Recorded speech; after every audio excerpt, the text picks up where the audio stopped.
দাদা please number সামনে তুলে দাও দাদা আর হচ্ছে রিক্সা পাওয়া যায় তার জন্যই আগে সবাই সব পয়সা হলো না সবাই তো মানে মধ্যবিত্ত পরিবারের থেকে আই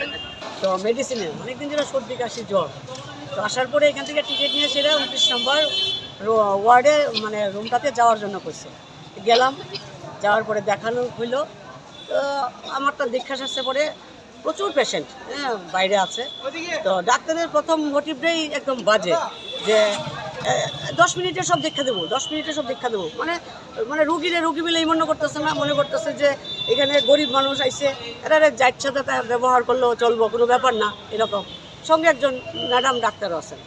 তো আমরাটা দেখার পরে আরেকজন রুগী আইছেন খুব গরিব একদম গরিব ঘরের তো উনি বসছেন তার মা তারে নিয়ে আইছেন তো নিয়ে আসার পরে কইতেছেন আপনি প্রেশার চেক করেন তো মহিলা কইতেছে হ্যাঁ আমি প্রেশার চেক করে আনছি করতে করে আনছেন এইভাবে কোথায় কথা কইতেছে তখন আমি দেখছিলাম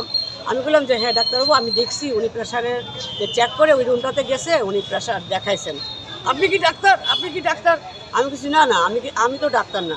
আমি এখানে একজন রুগী নিয়ে আইছি কিন্তু উনি যে প্রেশার দেখাইছেন এটা আমি আপনাকে কইলাম আমি কেন ডাক্তার হবো আমি ডাক্তার হইলে কি আমি রুগী নিয়ে আপনাকে চাইনি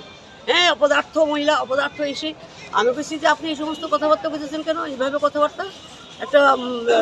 পেশেন্ট তারপরে আপনি মনে করতেছেন আপনি ডাক্তার আপনি যা খুশিটা ব্যবহার করবেন এটা হয়ে যায়গা এভাবে কথা বলতে পারেন আপনি যা খুশিটা ব্যবহার করতেছেন এমন সময় আরও পেশেন্ট আই বুঝতেছে যে হ্যাঁ আমাদের সাথে এরকম ব্যবহার করছে উনি কে ব্যবহার করছেন অনেক পেশেন্ট করতেছে এই যে উনিও করতেছেন ডাক্তারের নামটা আমি ঠিক জানি না কিন্তু কত নাম্বার ওয়ার্ডে বলছি হ্যাঁ কত নাম্বার ওয়ার্ডে 29 নম্বর ওয়ার্ড